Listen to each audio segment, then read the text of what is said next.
Sebelum pertempuran Talas, dunia Islam di bawah kekhalifahan Abbasiyah mengalami perkembangan pesat dalam politik, budaya, dan ilmu pengetahuan. Berikut adalah konteks sejarah awalnya. Kekhalifahan Umayyah digulingkan oleh revolusi Abbasiyah yang dipimpin oleh Abu Muslim Al-Khurasani dan didukung oleh kelompok Syiah, Mawali, non-Arab Muslim, dan orang Persia. Abbasiyah memindahkan ibu kota dari Damaskus ke Baghdad yang menjadi pusat intelektual dan perdagangan dunia. Abbasiyah melanjutkan ekspansi Umayyah ke wilayah timur, termasuk Transoksiana, kini Uzbekistan dan Tajikistan, yang menjadi wilayah perbatasan dengan Kekaisaran Tang China. Kota-kota seperti Samarkand dan Bukhara menjadi pusat perdagangan dan pertukaran budaya di jalur sutra. Cina di bawah dinasti Tang juga aktif memperluas pengaruhnya ke Asia Tengah, khususnya di lembah Fergana. Konflik mulai muncul ketika Abbasiyah bersekutu dengan Karluk, suku Turki yang awalnya pro-Tang, sementara Tang didukung oleh Kekhanan Turgesh. Kota Talas, dekat Kirgistan Kazakhstan modern, menjadi titik konflik antara Abbasiyah dan Tang. Gubernur Abbasiyah di Khurasan, Abu Muslim, mengirim pasukan di bawah Ziyad bin Salih. Jenderal Tang, Gao Xianzi, memimpin pasukan Cina, tetapi dikhianati oleh sekutu Karluk yang beralih ke pihak Abbasiyah. Kekalahan Tang menghentikan ekspansi Cina ke Asia Tengah, sekaligus memperkuat pengaruh Islam di wilayah itu. Penyebaran Islam di Asia Tengah melalui perdagangan dan dakwah. Transfer teknologi, seperti pembuatan kertas dari tawanan Cina, yang kemudian menyebar ke dunia Islam dan Eropa. Kemunduran pengaruh Tang di wilayah barat akibat pemberontakan Anlushan. Sebelum pertempuran Talas, Abbasiyah sedang dalam fase konsolidasi kekuasaan dan ekspansi ke timur, bersaing dengan Tang Cina untuk menguasai jalur sutra. Kemenangan Abbasiyah di Talas menjadi titik balik dalam sejarah penyebaran Islam dan pergeseran kekuatan di Asia Tengah. Terjadinya Perang Talas dalam perspektif Islam. Perang Talas terjadi pada tahun 133 Hijriah antara pasukan kekhalifahan Abbasiyah melawan Kekaisaran Tang Cina. Pertempuran ini menjadi salah satu momen penting dalam sejarah Islam karena memperluas pengaruh Muslim ke Asia Tengah sekaligus memperkenalkan teknologi baru ke dunia Islam. Setelah menggulingkan dinasti Umayyah, Abbasiyah melanjutkan perluasan wilayah ke timur, termasuk Khurasan, Iran Timur, dan Transoksiana, kini Uzbekistan, Tajikistan. Wilayah ini menjadi rebutan antara Muslim, Cina, dinasti Tang, dan suku-suku Turki. Cina di bawah dinasti Tang ingin mengontrol lembah Fergana, pusat perdagangan jalur sutra. Gao Xianzi, Jenderal Tang, menyerang kerajaan Chach, Tashkent, yang merupakan sekutu Muslim, memicu ketegangan. Suku Karluk, Turki, awalnya mendukung Cina, tetapi karena perselisihan dengan Tang, mereka bergabung dengan Abbasiyah. Ziyad bin Salih, gubernur Abbasiyah di Khurasan, memimpin pasukan gabungan Muslim Karluk melawan Tang. Jalannya pertempuran, pasukan Tang, sekitar 30.000 hingga 100.000 prajurit, bertemu pasukan Abbasiyah Karluk di dekat Sungai Talas, kini perbatasan Kazakhstan Kirgistan. Pengkhianatan Karluk. Di tengah pertempuran, pasukan Karluk berbalik menyerang Tang, menyebabkan kekacauan di barisan China. Kemenangan Muslim. Pasukan Abbasiyah berhasil mengalahkan Tang, menangkap ribuan tentara Cina, termasuk ahli pembuat kertas. Kekalahan Tang membuka jalan bagi islamisasi suku-suku Turki dan penduduk lokal. Kota seperti Samarkand dan Bukhara menjadi pusat ilmu pengetahuan Islam. Tawanan perang Cina mengajarkan teknik pembuatan kertas kepada Muslim yang kemudian menyebar ke Baghdad, Maroko, dan Eropa. Dinasti Tang melemah setelah perang ini dan pemberontakan Anlushan menarik diri dari Asia Tengah. Al-Tabari, sejarawan Muslim, tidak mencatat secara rinci, tetapi sumber Persia dan Cina mengonfirmasi peristiwa ini. Kemenangan ini dianggap sebagai takdir Allah untuk menyebarkan Islam ke wilayah baru. Perang Talas dalam narasi Islam adalah kemenangan strategis yang memperkuat dominasi Abbasiyah di Asia Tengah dan membuka jalan bagi islamisasi suku-suku Turki. Pertempuran ini juga menjadi contoh bagaimana persekutuan politik dan diplomasi seperti dukungan Karluk berperan dalam kemenangan Muslim. Dalam perspektif Islam, kepemimpinan umat Muslim dalam Perang Talas di era Abbasiyah dilihat sebagai bagian dari perjuangan untuk membela dan menyebarkan Islam, meskipun motif politik dan ekonomi juga turut berperan. Berikut adalah analisis versi Islam mengenai kepemimpinan dalam pertempuran ini. 1. Pemimpin utama dalam Perang Talas, Abu Muslim al-Khurasani, sebagai gubernur Khurasan, ia adalah tokoh kunci di balik kemenangan Abbasiyah melawan dinasti Tang. Dalam narasi Islam, ia dipandang sebagai pemimpin yang kuat dan berjasa dalam memperluas wilayah Islam. Namun, hubungannya dengan Khalifah Abbasiyah, Al-Mansur, kemudian memburuk karena kecurigaan politik, dan ia akhirnya dihukum mati. Ziyad bin Salih, Panglima Lapangan, memimpin pasukan Abbasiyah langsung di medan perang. Dalam catatan sejarah Islam, ia digambarkan sebagai komandan yang cakap, tetapi nasibnya berakhir tragis karena memberontak setelah perang. 2. Motivasi perang dalam perspektif Islam, pembelaan terhadap Muslim lokal. Sebelum perang, penguasa Fergana, Sekutu Tang, melakukan penindasan terhadap penduduk Muslim setempat, memicu intervensi Abbasiyah. Jihad fisabilillah, meskipun Perang Talas lebih bersifat politik ekonomi, memperebutkan kendali jalur sutra, beberapa sejarawan Muslim menganggapnya sebagai upaya melindungi dakwah Islam di Asia Tengah. Persekutuan dengan suku Karluk, suku Turki Karluk awalnya mendukung Cina, tetapi kemudian berpihak pada Abbasiyah. Dalam beberapa riwayat, disebut karena tertarik dengan keadilan Islam. 3. Peran ulama dakwah pasca perang, Islamisasi Asia Tengah.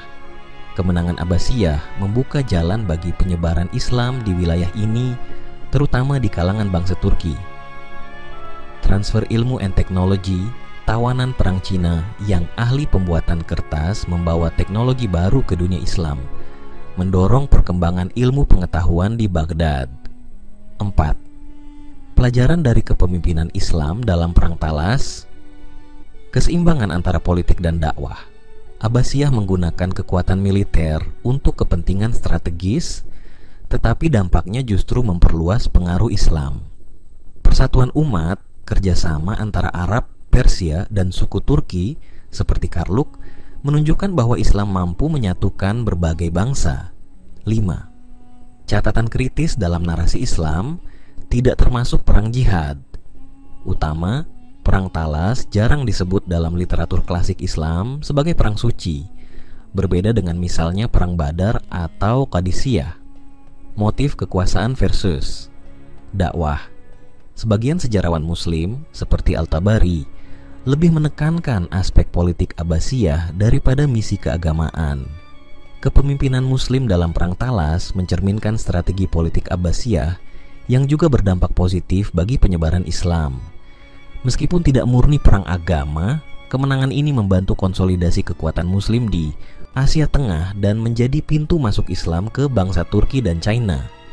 Dalam perspektif Islam, peristiwa ini menunjukkan bagaimana kekuatan duniawi, militer, ekonomi dapat menjadi sarana dakwah, meskipun harus dibaca secara kritis agar tidak terjebak pada romantisme sejarah semata. Dalam perspektif Islam, pertempuran Talas dipandang sebagai salah satu momen penting dalam sejarah kejayaan umat Islam di era Abbasiyah. Berikut adalah kondisi umat Islam saat itu berdasarkan narasi Islami. Kekhalifahan Abbasiyah baru saja berdiri setelah menggulingkan dinasti Umayyah. Abu Muslim al-Khurasani, Panglima Revolusi Abbasiyah, memimpin perluasan wilayah ke Transoksiana, Asia Tengah. Pasukan Islam terdiri dari tentara Arab, Persia, dan sekutu Turki, Karluk, menunjukkan persatuan umat Islam di bawah Panji Abbasiyah. Pertempuran ini bukan sekadar perluasan wilayah, tetapi juga jihad fisabilillah untuk menyebarkan Islam di wilayah non-Muslim. Asia Tengah saat itu masih dikuasai oleh pengaruh Buddha, Zoroastrian, dan Cina, dinasti Tang. Kemenangan Islam membuka jalan bagi dakwah yang damai setelahnya, seperti penyebaran Islam oleh ulama dan pedagang muslim. Ziyad bin Salih, pemimpin pasukan Abbasiyah, menggunakan taktik cerdik dengan bersekutu dengan suku Karluk, Turki, yang awalnya mendukung Cina. Pengkhianatan Karluk terhadap Tang dianggap sebagai takdir Allah untuk memenangkan umat Islam. Pasukan Islam lebih disiplin dan termotivasi oleh semangat jihad, sementara pasukan Tang kelelahan setelah perjalanan jauh.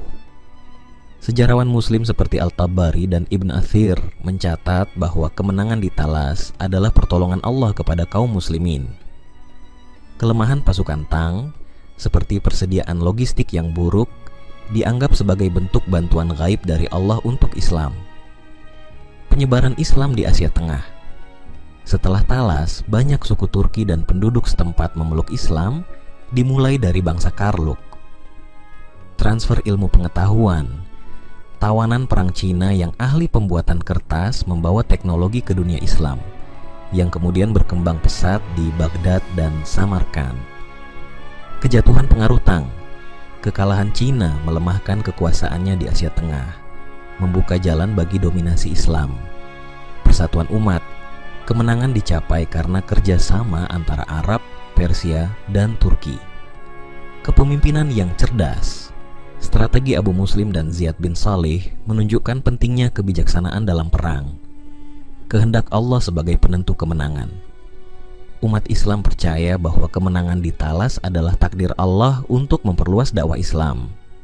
Pertempuran Talas bukan sekadar konflik militer, tetapi titik balik sejarah yang menunjukkan kejayaan umat Islam di bawah Abbasiyah. Kemenangan ini membuka pintu bagi penyebaran Islam, kemajuan ilmu pengetahuan, dan persatuan kaum muslimin melawan kekuatan asing. Dan Allah telah menolong kamu di banyak medan peperangan. Quran Surah At-Taubah ayat 25. Pertempuran Talas menjadi bukti bahwa dengan iman, strategi, dan persatuan, umat Islam dapat meraih kemenangan. Setelah Perang Talas, umat Islam di bawah kekhalifahan Abbasiyah mengalami perkembangan signifikan dalam berbagai aspek, baik politik, ekonomi, budaya, maupun ilmu pengetahuan. Berikut adalah kondisi umat Islam pasca perang tersebut dari perspektif Islam. Kemenangan Abbasiyah membuka jalan bagi dakwah Islam di wilayah Transoksiana, kini Uzbekistan, Tajikistan, dan Kazakhstan. Para ulama dan saudara muslim menyebarkan Islam secara damai melalui tarekat Sufi dan jaringan perdagangan jalur sutra. Suku Turk dan Persia banyak yang memeluk Islam, membentuk identitas baru Muslim Asia Tengah seperti bangsa Uighur dan Karluk.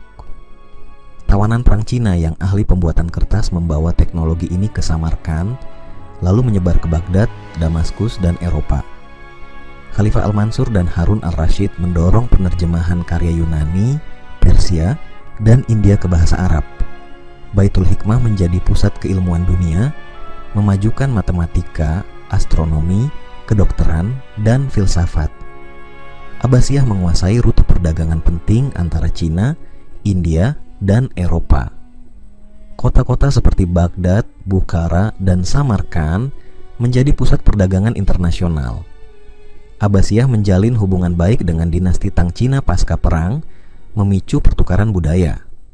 Munculnya gaya arsitektur Islam khas Persia Arab di Asia Tengah, misalnya Masjid Samarkand. Bahasa Arab menjadi bahasa ilmu pengetahuan, sementara bahasa Persia berkembang sebagai bahasa sastra, misalnya karya Ibn Sina dan Al-Khawarizmi. Non-Muslim, Kristen, Yahudi, Zoroastrian tetap dilindungi sebagai Ahl al-Dhimma, berkontribusi dalam ilmu pengetahuan. Persatuan umat.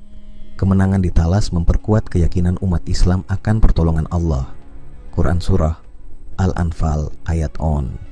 Semangat jihad dan dakwah. Perang ini tidak hanya bersifat militer, tetapi juga membuka pintu dakwah secara damai. Kesadaran, sejarah. Ulama seperti Al-Tabari mencatat peristiwa Talas sebagai bukti kebesaran Islam di timur. Perang Talas bukan sekadar konflik militer, tetapi titik balik peradaban Islam yang mengantarkan 1. Ekspansi dakwah tanpa paksaan di Asia Tengah. 2. Kemajuan ilmu pengetahuan melalui integrasi budaya. 3. Kemakmuran ekonomi berbasis perdagangan dan toleransi. Peristiwa ini membuktikan firman Allah. Allah telah menjanjikan orang-orang beriman dan beramal saleh bahwa Dia akan menjadikan mereka berkuasa di bumi. Quran Surah An-Nur ayat 11. Dengan demikian, pasca Talas, umat Islam memasuki zaman keemasan Abbasiyah yang berpengaruh hingga kini. Setelah Perang Talas, dinasti Tang Cina mengalami kemunduran signifikan, sementara dunia Islam di bawah kekhalifahan Abbasiyah semakin menguat pengaruhnya di Asia Tengah. Berikut adalah kondisi Tang pasca perang dari perspektif sejarah Islam. Pasukan Tang di bawah Jenderal Gao Xianji mengalami kekalahan besar karena pengkhianatan sekutu suku Karluk, Turki, yang beralih ke pihak Abbasiyah.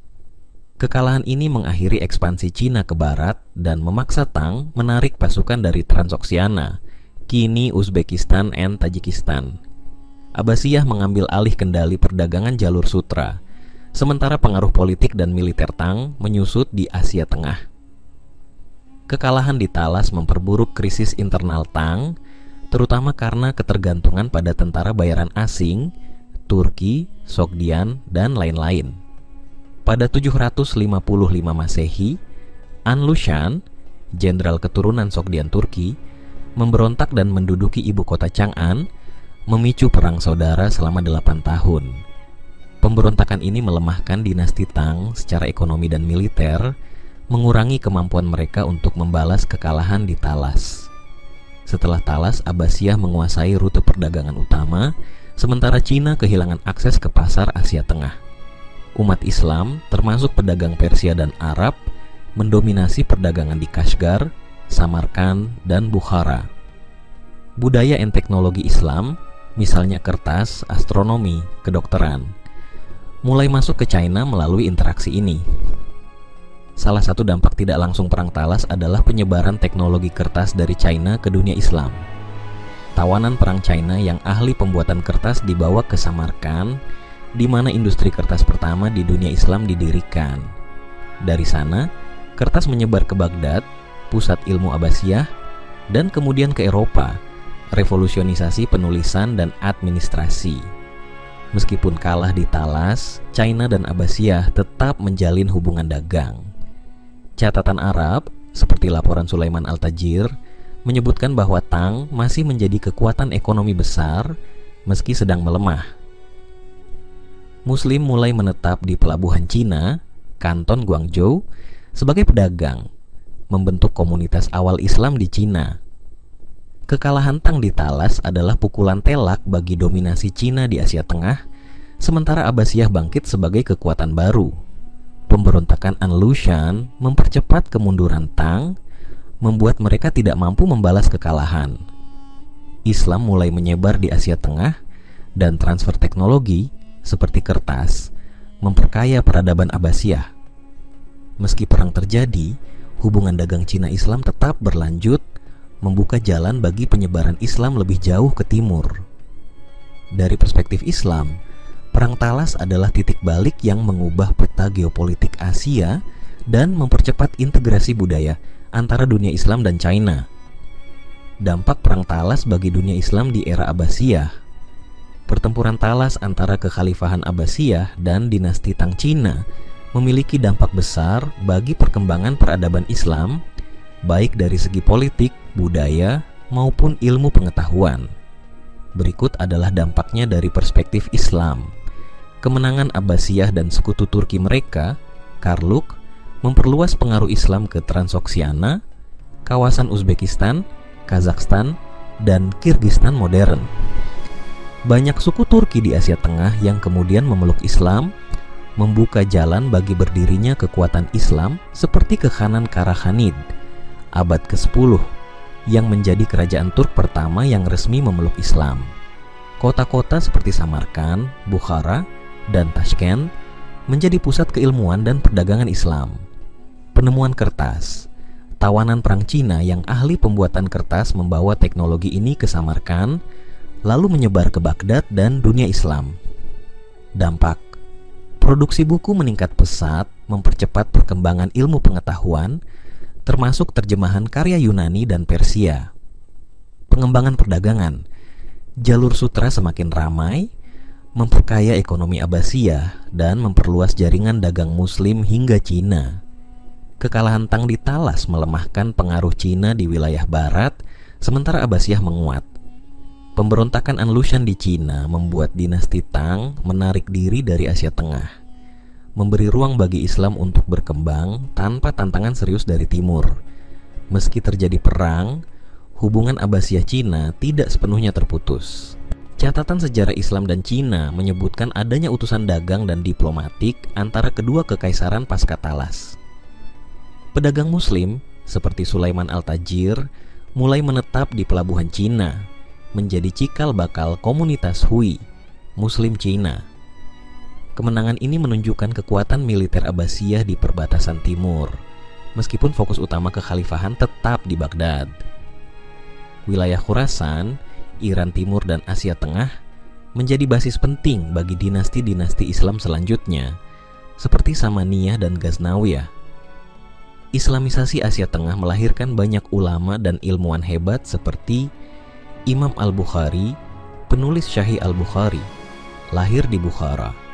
Ibnu Sina, Avicenna, berasal dari wilayah yang dipengaruhi penyebaran Islam pasca Talas. Dari sudut pandang Islam, Perang Talas adalah titik balik yang mempercepat Islamisasi Asia Tengah, pertukaran ilmu pengetahuan, dan konsolidasi kekuasaan Abbasiyah di timur. Kemenangan ini tidak hanya bersifat militer, tetapi juga membuka jalan bagi transformasi budaya dan intelektual yang mendorong keemasan peradaban Islam di abad-abad berikutnya. Dampak terbesar, Asia Tengah menjadi bagian dari Darul Islam, dan teknologi kertas membantu melestarikan warisan keilmuan Islam hingga ke Eropa.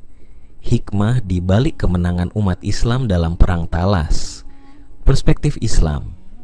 Kemenangan umat Islam dalam Perang Talas melawan dinasti Tang Cina bukan sekadar kemenangan militer, tetapi memiliki hikmah besar dalam perspektif Islam, baik dari segi politik, dakwah, maupun peradaban. Berikut beberapa hikmah yang dapat diambil. Kemenangan ini membuka jalan bagi masuknya Islam ke wilayah Transoksiana, Asia Tengah, termasuk kota-kota penting seperti Samarkand, Bukhara, dan Tashkent. Suku-suku Turki seperti Karluk yang awalnya non-Muslim mulai memeluk Islam, menjadi cikal bakal kekuatan Muslim di kemudian hari, misalnya Kesultanan Seljuk. Fathu Makkah, pembebasan Makkah, menunjukkan bahwa kemenangan Islam sering diikuti dengan hidayah bagi musuh yang kalah. Begitu pula di Talas, kemenangan ini membawa banyak penduduk lokal masuk Islam dengan damai. Tawanan perang Cina yang ahli pembuatan kertas memperkenalkan teknologi ini ke dunia Islam. Baghdad kemudian menjadi pusat produksi kertas, memicu revolusi ilmu pengetahuan dalam Baitul Hikmah, rumah kebijaksanaan, di era Abbasiyah. Al-Quran dan hadits lebih mudah disebarkan, begitu pula karya-karya filsafat, kedokteran, dan astronomi Yunani yang diterjemahkan ke bahasa Arab. Ini sesuai dengan firman Allah, dan tidak ada yang mengetahui bala tentara Rabbmu kecuali Dia. Quran Surah Al-Muddathir ayat 31. Kemenangan Talas adalah bagian dari takdir Allah untuk memajukan peradaban Islam. Kekalahan Tang Cina menghentikan ekspansi mereka ke Asia Tengah, sehingga wilayah itu tetap berada dalam pengaruh Islam. Jika Cina menguasai wilayah ini, bisa jadi penyebaran Islam terhambat, tetapi Allah menghendaki Islam tetap dominan di kawasan ini. Pasukan Abbasiyah terdiri dari Arab, Persia, dan suku Turki, Karluk, menunjukkan bahwa Islam mempersatukan berbagai bangsa. Kemenangan ini memperkuat legitimasi Daulah Abbasiyah yang masih baru, didirikan 750 Masehi. Pengkhianatan suku Karluk terhadap Cina adalah bagian dari takdir Allah untuk memenangkan muslimin. Ini mengingatkan pada perang Badar, di mana Allah membantu kaum muslimin meski jumlah sedikit. Perang Talas bukan sekadar pertempuran fisik, tetapi titik balik sejarah yang memperluas dakwah Islam, memajukan ilmu pengetahuan, dan mengukuhkan dominasi Muslim di Asia Tengah. Semua ini terjadi atas izin Allah, sebagai bukti bahwa kemenangan datang darinya, bukan semata kekuatan manusia. Dan sesungguhnya Allah pasti menolong orang yang menolong, agamanya. Quran Surah Al-Hajj ayat 40. Kemenangan ini mengajarkan bahwa setiap peristiwa sejarah dalam Islam memiliki hikmah tersendiri, baik yang tampak jelas maupun tersembunyi.